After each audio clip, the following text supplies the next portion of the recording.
Hello Deepu. ഇതാരാ? എനിക്ക് മനസ്സിലായില്ല. എടാ ഇത് ഞാനാ, ടിൻഡു.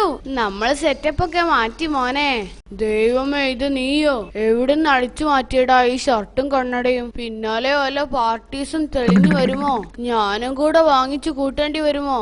മോഷണം അത് നിന്റെ കുടുംബക്കാരുടെ ജോലി. ഞാനേ നല്ല അന്തസ്സുള്ള തറവാട്ടിൽ പിറന്ന ബിസിനസ്സുകാരുടെ മോനാ. ബിസിനസ്സുകാരന്റെ മോനോ? നീയോ? എന്നു മുതൽ? അല്ല, എനിക്ക് മനസ്സിലായില്ല. ഇന്നലെ രാവിലെ കൃത്യം 9:30-നും 10-നും ഇടയിലുള്ള ശുഭമുഹൂർത്തത്തിൽ. നിന്റെ അമ്മ വല്ല ബിസിനസ്സുകാരനെയും കിട്ടിയോ?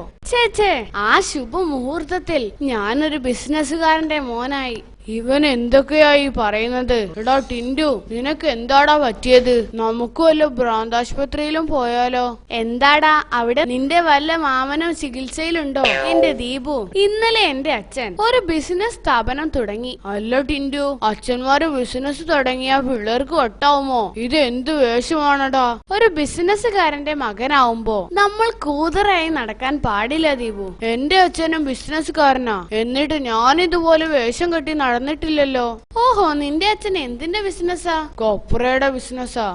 കൊപ്ര ആട്ടെ, ആ ബിസിനസ്സിൽ ആരെങ്കിലും കൈ കടത്താറുണ്ടോ? കൈ കടത്തിയാൽ എന്റെ അച്ഛൻ അവന്റെ കൈ വെട്ടും. പക്ഷെ എന്റെ അച്ഛന്റെ ബിസിനസ്സിൽ വല്ലവരും കൈ കടത്തിയാൽ അച്ഛൻ അവന്മാരെ ഷെയ്ക്കാൻഡ് കൊടുത്ത് പറഞ്ഞു വിടും. അയ്യോ, നിന്റെ അച്ഛൻ ഒരു പൊട്ടനാ. ഇത് പൊട്ടി പോളീസായത് തന്നെ. എടാ, ബിസിനസ്സിൽ ആരെയും കൈ കടത്താൻ സമ്മതിക്കരുത്.